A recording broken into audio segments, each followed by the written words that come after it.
Hi, everybody. Welcome to our Google Plus Hangout with the Buck Institute for Education. I'm John Larmer, the editor-in-chief here at BIE.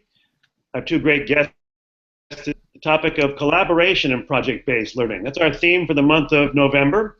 It's one of our features of gold standard project-based learning, which were the topics of our Hangouts this year. You can offer comments on our gold standard for project-based learning on our website. There's a blog by our director, John Mergendaler, about gold standard PBL. We welcome your feedback and comments about that. But this month, we're focusing on collaboration, student teaming, and project-based learning. This Hangout will last about 30 minutes, and you can post questions if you like, and using the question feature there on your Hangout page. If we can't get to them right during the Hangout, I'll save some for the end perhaps, or we'll answer them offline on the Google Plus events page a little later. So thanks for joining us today. And by the way, this Hangout will be archived at bie.org, so if you want to watch it later or tell your friends about it, you'll find it there at our website. Okay, so I should mention also there's a blog by one of our guests, Erin Brengard, also on our website at bie.org, a brand new blog on collaboration and high-quality student work, which is our theme for today's conversation. So I've got two great guests, Erin Brengard from Katherine Smith School and Ben Daley from High Tech High. So how about both you guys say hello and tell us a bit about your school? You mentioned that both schools are members of the, are associated with the Deeper Learning Network funded by the Hewlett Foundation. High Tech High is a member of that, and Katherine Smith is a member of the New Tech Network as part of the Deeper Learning Network. So Ben, how about telling us about High Tech High first? Great. We opened in 2000. I was a founding faculty member of that school. We had 12 teachers and 200 students back in 2000, and we have grown to about 310 teachers and 5,000 students across 12 public charter schools, all in San Diego County. That's us. All right. Thanks, Ben. And Erin. Hi, Erin Brengard, principal of Katherine Smith School in San Jose, California. And we are in our third year of reinvention under a 21st century design or deeper learning design. Our public neighborhood school in the Evergreen School District. And it's a 50-year-old school that 3 years ago, or 2 1/3 years ago, we decided to reinvent our school with that kind of new vision in mind. Built a capacity for PBL using Buck Institute and PBL World and our Gino Lobanaga, our national faculty at the time. And in our second year of our work, we joined the New Tech Network. Okay. All right, thanks for joining us, guys. So let's get to our first question about what does student collaboration look like in your school? So tell us a bit about what students do in teams when they work on projects, and do they also collaborate with maybe other adults, experts, mentors in the outside world? Just sort of paint a picture of what student collaboration looks like. So Ben, how about we'll start with you again? Great, and Erin's self-introduction reminded me that I was so I was a founding faculty member, became the principal, or we call it director of High Tech High. I did that for a while, and my title now is Chief Academic Officer. So I work with across our 12 schools, especially around curriculum, instruction, etc. So we have kids working in groups a lot, and not exclusively, but there's certain projects where kids work individually, and also even if the main idea is kids are working in groups, sometimes individual students might work individually as well. We also, I like this question about sort of thinking beyond just kids working with each other in groups in classes, because we have our juniors and seniors, all of our juniors and many of our seniors go out and do internships. Sort of 3 to 4, the way we're doing it right now is 3 to 4 week long internship experiences where they're gone pretty much 40 hours a week, and they're out for this like a month basically, where they're out at an internship site. And of course, in the workplaces that they're working in, it's very frequent that they are working as a member of a team. So this kind of collaboration skills is something that I think is very important to us. And then we also try to bring adults into our school as well. We have the Adult World Connection as one of our design principles. So having students, so if they're building, if they're doing a project where they're creating architectural drawings, then in the ideal situation, we're going to have architects coming in, not only to look at their work at the end, but also to give them feedback along the way. So there's sort of you might not think about that as collaboration in a way, but I think it can be seen that way. And I think that's an important aspect of what we're trying to do. Ben, when students work on projects individually, are there still moments during the project where they would collaborate or, compare notes, share ideas, get feedback from each other? For sure. I mean, we've been very inspired by Ron Berger's work around critiquing work. So this idea of holding students to creating a habit of doing really high quality work. And so part of critiquing is like, here's our latest version, and let's give each other feedback. And not in that old-fashioned sense of like, turn your paper over to your neighbor. I mean, it's partly that, but it's really we're trying to have kids work together on pushing for a very high quality standard. And so that's something that happens. The other thing that your question makes me think of is I think one of the challenges that we definitely experience when you have kids working in groups is then like, well, now you can have a free rider problem, kind of a well understood concept of which is about students who are just kind of along for the ride. But then there's also what surprised me in this work is that there's the opposite problem, which is sort of type A students who won't let other students participate. And so you're kind of managing both of those issues when you're trying to have kids work well in groups. And so I raise that because when you have kids working in groups, you also, I think, need to be thinking about where's the individual. I don't know, like accountability is not the right way to frame it, but if you're gonna have grades, is it a group grade, or is there room, or what about the individual? I think it's really important to have the individual. Another way to frame that would be, what's the individual responsibility within that assignment or project that you're working on? Because I think that's well, anyways, there's a lot there to kind of work at, and we definitely have room to grow and all that. Okay, thanks, Ben. Aaron, tell us about what collaboration looks like at Katherine Smith School. Well, for students, every project has some kind of collaborative element to it. Students have to work in teams. It does start, and we'll get to this, I'm sure, later, but it does start with our adults all working in teams as well, and they're working together. They're designing this work together. They're understanding that true empathy about what it's like working together and negotiation it takes back and forth to kind of talk about some of the stuff Ben's saying. When kids that take over or kids that aren't doing stuff, we've got to have systems in place that support that.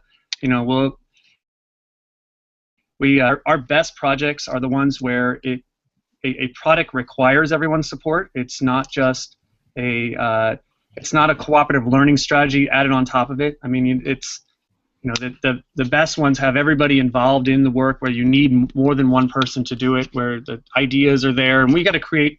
We'll put protocols in place or even structures in place to help kids work together, to give them ideas. And there are times that roles are defined, but then everyone has to have a piece of the shared responsibility, because then they can have a piece of shared success. They can support one another through shared failure, and those things are in there. There's some good examples I want to give. I was at the Deeper Learning conference last year, and I spent some time talking to some people and I'm listening, and I just was inspired by the internship stuff that they did at High Tech High, and talking about just that idea of kids doing real work. And so we came up with an idea this summer that was a little crazy, and we worked with this software startup, EdSite, locally here, and had 15 of our elementary students work as a junior internship. We called them the junior CEOs. They worked for the company for real over the summer, and it put them, that kind of collaboration. I mean, we try to get it as real as possible, but that was real. I mean, we just had a debrief recently, and they are actually putting in place the feedback our students gave them and the stuff they designed over the summer. And these are 4th, 5th, and 6th graders. We have a coding project last year where we had Microsoft engineers come in and talk with our students during the project. They then ended up sharing these games that they were coding throughout their network, and they were able to capture thousands of points of feedback from different people inside the Microsoft network just to play the game, give kids advice about it, and kids go back and recode it. And I think it's really important to have that relationship during. And at first we always had it at the end, like we were showing off to the experts. But then at one point it was we got to build them into this. And I just decided that it wasn't our kids. we're always talking about trying to prepare them for the world. Well, the world's right here, right now. Why not get them involved with it right now? Level that playing field. I presented at a conference this past Saturday, and we brought 4 students with us, and it was, I don't know if I could present without them anymore because they were so much better than I was. So. All right. Yeah, I peeked into your session there. How's the Coalition of Essential Schools Fall Form? This question kind of is a little bit related to our overall theme. Let me just toss this out kind of in the middle here. What effect does collaboration have on the quality of student work? Like, do you notice that the quality of work is improved by collaboration compared to doing work individually? Well, what's the link between the two? And I'll toss that back to Ben first.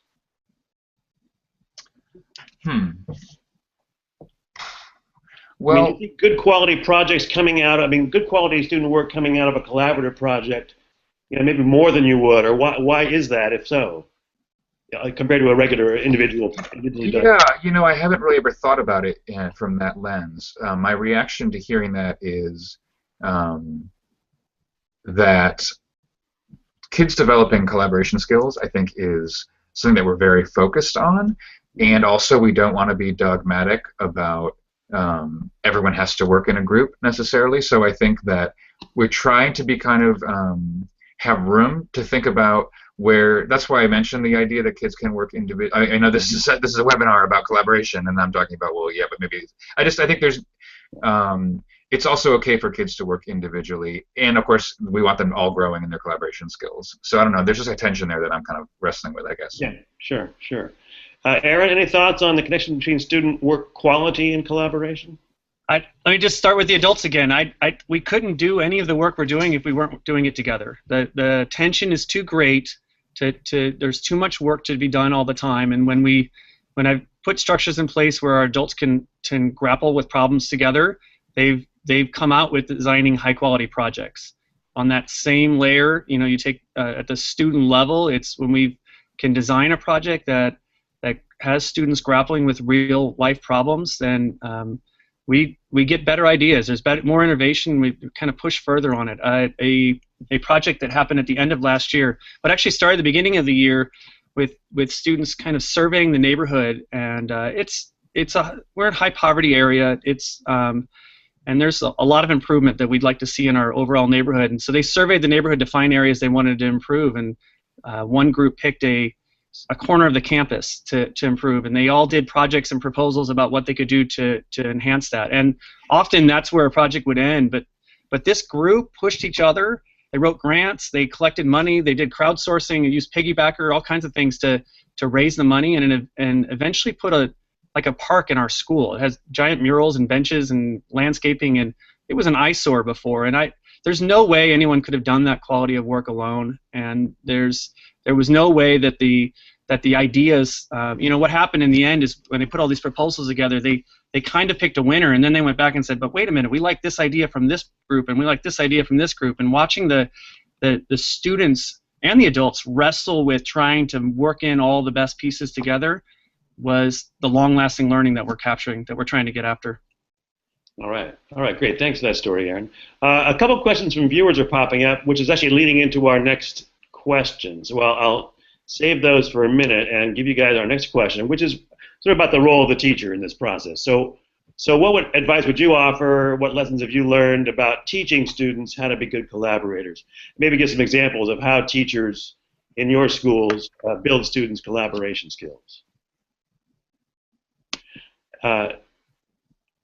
Well, I'll jump in. So I've been thinking of, I think that one of the issues, and to me actually the most fundamental issue, is that if you want students to develop collaboration skills, you actually have to do that. Like, you have to work on that. That's something that, and so that sounds kind of dumb, but I think, as I've observed that there's a natural tendency for teachers to over-elaborate the content that they want students to learn and under-elaborate the process that they want students to work with or to work through. And so, for example, you say, oh, you 4 students here just work together for 45 minutes and I'll come check in and see what happened. And then you say, oh, well, I tried collaborative learning, it doesn't really work. You say, well, when you try it like that, it doesn't work. And so there's sort of this very under-elaborated structure, or almost like no structure. Just, oh, we'll turn to the kid next to you, and then, you know, hopefully they'll learn to collaborate. And so being really conscious and explicit about the routines or procedures or norms, and there, of course, you know, Elizabeth Cohen, etc. All this is not really like, you know, brand new stuff. But whether you're going to have norms, or you're going to have clearly defined roles, or you're going to say ask 3 before you ask the teacher, or whatever kind of strategy you're going to use. I mean, to be thinking through how are you going to have students working well in groups. To me, I think that's really a key idea. So in our teaching methods course, through our graduate school, I have been teaching for the last 10 years all of our new teachers, and so we have students, we have the teachers act as students and actually work in small groups, and we try out different strategies with them so they can experience group work as learners themselves. I remember one time we were doing math problems, and it was a mix of teachers, and part of what I wanted to get at was kind of these open-ended problems where there were multiple solutions. And one of the very strong math teachers in our group just did the problem, like, did it fairly quickly, and then was like, nah, I don't really want to work on a second way to do it. And so that was a very interesting kind of learning opportunity for a teacher to get pushed on, wait a minute, what do you mean you just did it once, and then, haha, I'm done. So that's an example of kind of the kind of work that we do with teachers to help, or all of us, to help us kind of get better at that work. Mm-hmm. Okay, I like that example. Aaron, how about your school? How do teachers help build students' collaboration skills? You know, when we first opened the doors, we thought it was a separate thing. We had little games, activities, and I think in some ways people are still using those maybe as get to know you as the year gets off, like a minute to win it strategy, or these little building structures out of straws and those kind of things, and trying to get at it. And as much as those are nice to help work in some definition, or even be able to define the kind of language of a rubric, it's the actual work. It's having meaningful work that requires people to work together, grappling with problems that have tension, but that together they can survive them together. You know, like help each other. You know, there's actual structures in place now. Teachers will use contracts or have ideas that students are accountable to one another, and they'll build those things in. But again, I'll go back to it. I hate the word modeling. I feel like it's very phony. It's if it resonates for human beings, and it resonates across. And so the idea that if we can't use it across all of our systems, I mean, we can of course make developmental differences. There's a difference between teaching a kindergartner and teaching an adult, but there's so many things that resonate, and so we'll use protocols, and we'll use ideas that help get at that process. It's things that, again, we can't just throw them together and say, like Ben was saying, and expect it to work. We give them a process or a protocol or things, and many of those are the same protocols that we're using. I mean, it's like using critical friends is something that if I don't have critical friend meetings for my teachers, they're just as upset as our students. You know, they need that work together. They're dying for that feedback. We'll have visitors throughout the campus. I have to warn them when we start going on a tour that when you hit some classrooms, if kids are available, they're going to hit you up right away and start asking for feedback. And here's actually what they're not asking for you to say good job. They actually want to work with you. They want to hear what it is that they can do to get better, and that's just building in those natural needs for it. So.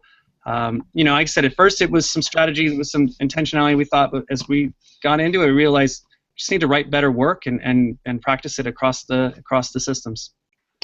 Okay, thanks. That sort of helps, both of you guys help answer Ewan's question here of our viewers about do you spend time at the beginning of the year defining teamwork and doing team building activities? So it sounds like yes, but also, as you said, Aaron, it's important to give students tasks which actually require operation and build them through those tasks. Well, let me just, I mean, we're like I said, we're at the infancy of our development here, and so we had a lot of our first projects of the year were really trying to capture getting kids at understanding maybe even the PBL process or even how to work in teams.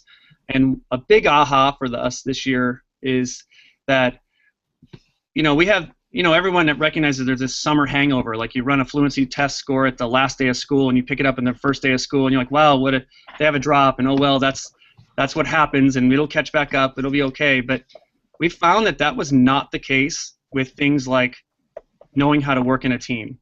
It was our students walked in on the first day of school as if it was a weekend had passed from the last day of school, knowing how to work in teams, because they are used to doing that. It was more now like, how do I work with this group of students, because it kind of had mixed up, and it wasn't about what does it mean to work together or why is it important to work together. We were just working on just tackling new problems together, and so I know that it's something that has to be just embedded. If it's taught outside of it, it loses its context. Yeah, if I could just build on that, I think that one thing that we still struggle with, and I think that we've been kind of learning as an organization is, but this is just my own opinion, I think, actually I think some teachers disagree with me about this.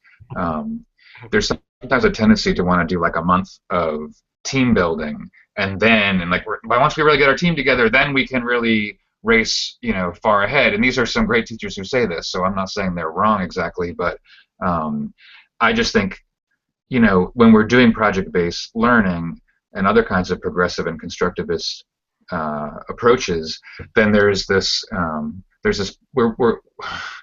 are we being rigorous enough is this question that everybody has. And so if then you spend the first month like building towers out of spaghetti or whatever, like you're not really helping your cause with your families. And I just think there's something that's very important about building confidence with kids and families early. And so I think of some of our really great teachers who are doing a really great job building community and building team and getting kids working in groups and collaborating, etc. And they're diving right into a challenging text on day one and having kids work through that. So I think it's kind of I just really agree with what Aaron's saying about that. And a great point, Ben. Spaghetti structures for a month is not going to be good for your public relations. Okay. A couple other questions from viewers I think are relevant right here. I want to pop them in. Louise asked about special education students, how they're included in student teams and collaboration work. So could you speak a little bit about special needs students in terms of collaboration in teams at your schools? Aaron, you want to start with that one? Yeah, it's to me, it's I mean, for special ed, the IEP is taken into consideration, but there's so much to the structures that actually break down those barriers.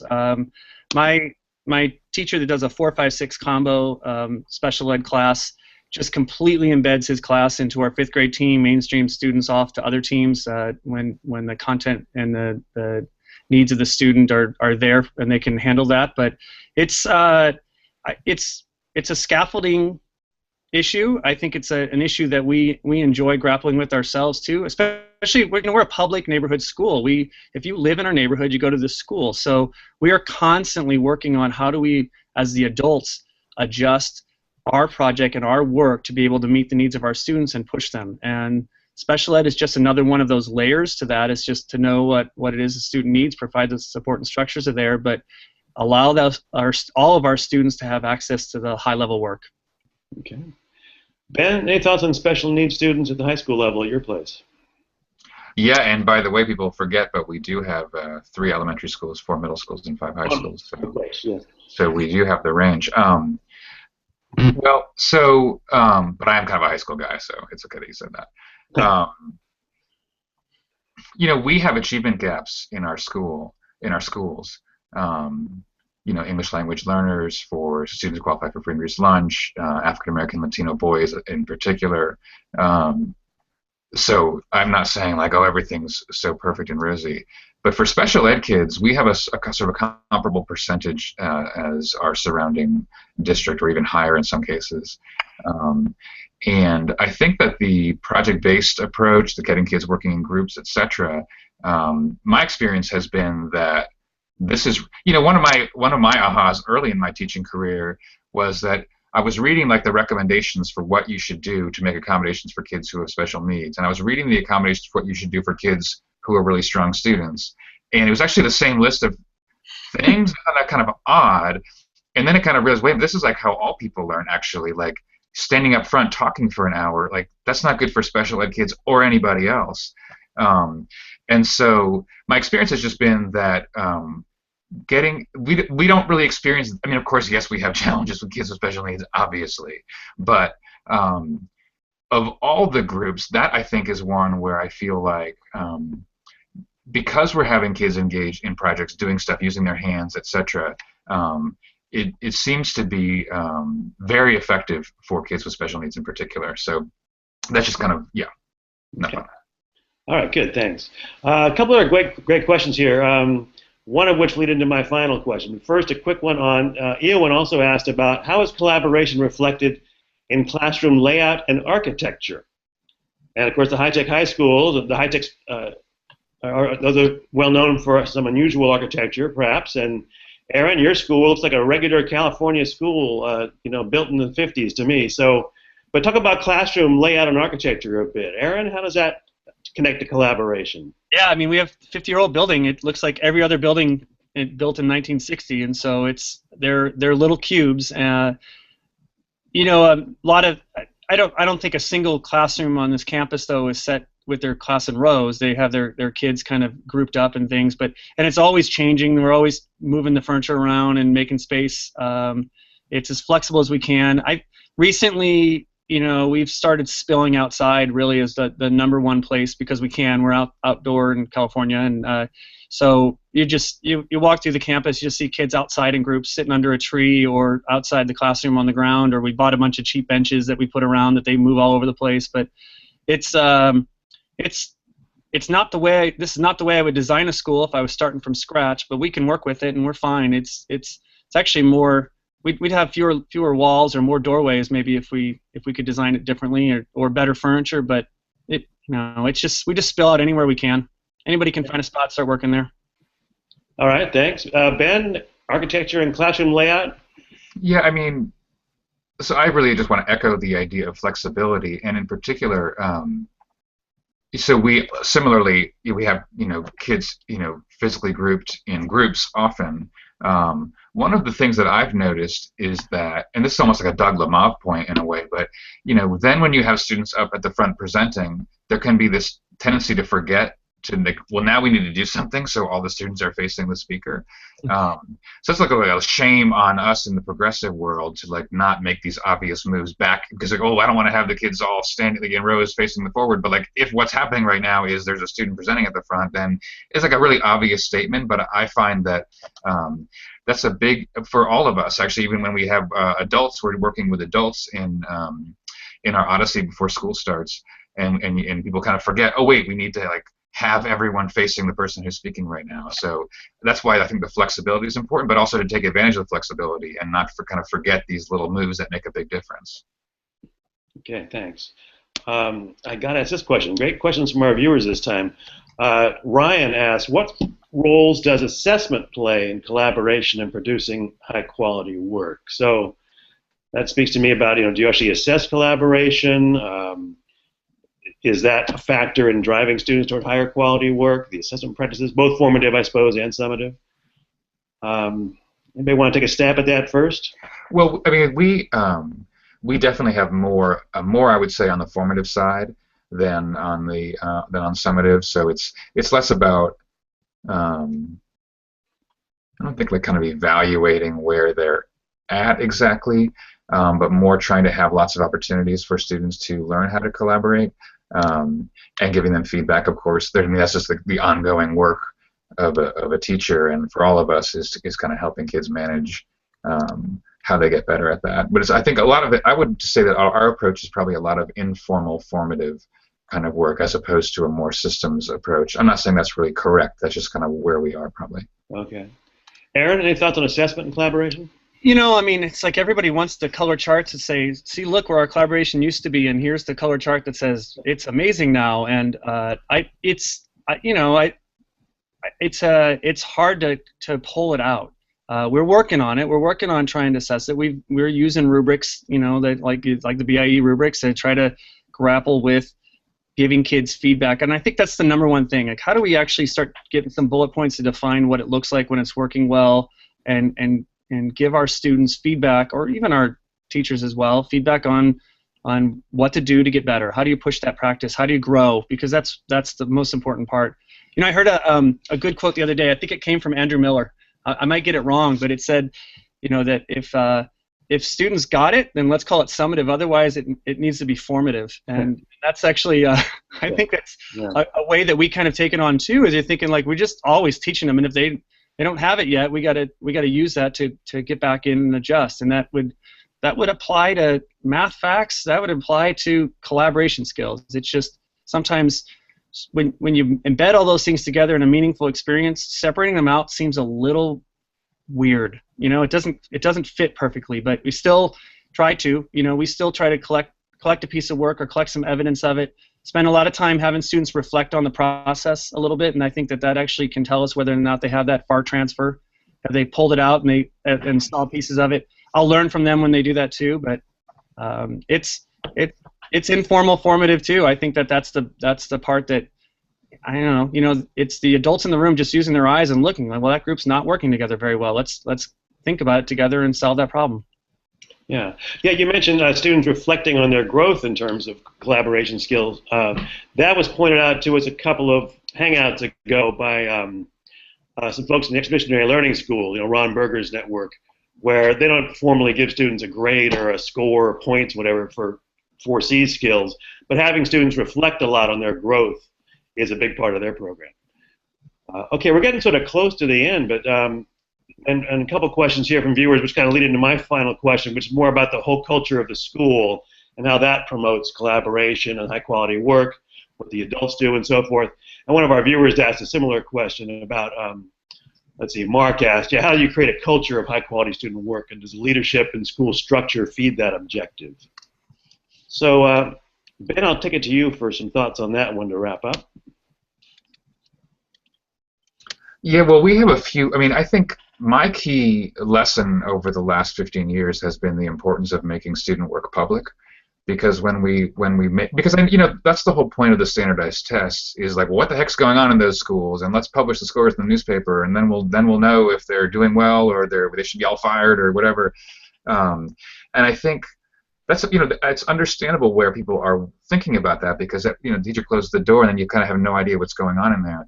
And so we've kind of seen it as, instead of using a bubble test, fear-based accountability way of trying to improve, instead to have kids make their work public through evening exhibitions, through daytime presentations where every single kid is getting up and presenting their work, and you're holding up exemplars of really terrific work.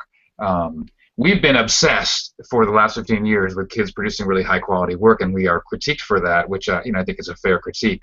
But we just really, I just feel like that's how you build a culture of everyone trying to do better work next time, is if everyone's looking at the work and everyone's giving each other feedback on the work and saying, oh, that was really fantastic. How'd you do that? I want to do that next time. You're kind of always like correcting forward. So yeah, that's what I think about that. Okay, thanks. Aaron, some final thoughts on the overall school culture, how it promotes collaboration and high-quality student work? Well, I mean, I can give you a ton of bullet points, but I want to hammer what Ben just said. I think it's that accountability becomes shared. With success and failure, just like we started off talking with the first question. It's that deprivatization of the classroom. It's that I went to some schools recently and visited schools, and I was surprised how the kids were almost behind glass.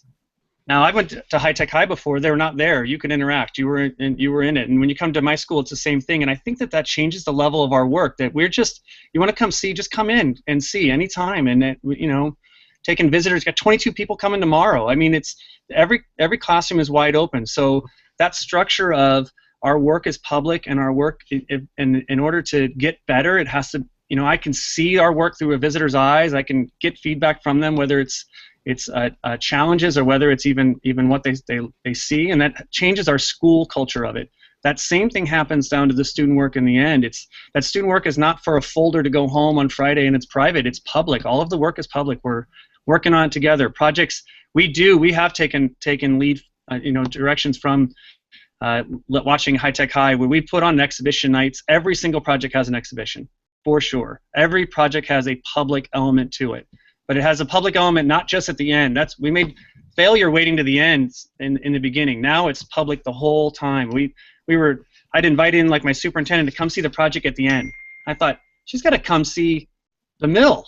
she's got to come see what kids are learning, and this is like I'm forgetting to show her the process, and that I just applied that across to everybody. It just come see it all the time, anytime, because it helps us grow. It's going to help. It just having it open actually I think is something that is a really, really important part of the culture. Okay. All right, thanks, guys. I better wrap it up soon. What you said, Aaron, gets at a little bit of what one of our viewers asked, Trevor asked, about what are effective ways to share practices with teachers and schools outside of your organization. So, Aaron, you mentioned hosting visitors, and I know high-tech schools have a lot of visitors also, and of course your websites have artifacts of your work, and there's blogs, and we have videos on our website from both your schools. So. Sharing their work is important, so thanks for that. We're obsessively social on social media channels too. So that's right. Yeah. We share on Twitter. Yeah. I know you are, Aaron. Right. So let me just wrap things up then. So viewers out there, if you didn't get a question asked, or you want to post them to our Google Plus events page, we'll answer them later. And I'll come back for a final word of goodbye with our guest today, but just about next week's Hangout, a week from today, same time, we'll be talking about collaboration and project-based learning again and managing a classroom with 3 of our national faculty, including Todd Wigginton and Andrew Miller, who you mentioned, Aaron. So please join us for that Hangout next week. And as I mentioned before, you can post comments to our Gold Standard PBL discussion on our website, our blog by John Mergendaler. Read Aaron's blog there about collaboration and the cardboard boat project at Katherine Smith School. And you can also remember the Hangout is archived. You can see it later. So I'll come back to you guys for a final word. Ben, want to say goodbye? Anything you want to say to our viewers? I am now newly obsessed with the idea of improvement research, which is using data to drive our improvement, and I'm very interested in thinking about improving collaboration through that process, and that's another 7-hour webinar. Thanks a lot, John. All right. We'll be back for that one someday. All right, Aaron.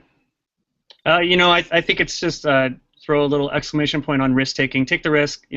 Working together, it's so much easier to jump off a cliff if you're holding hands with somebody. So, there's so many challenges with trying to go up against it. I mean, it's, there's around every corner there are naysayers. So, collaboration kind of can protect you too. So it's stick together.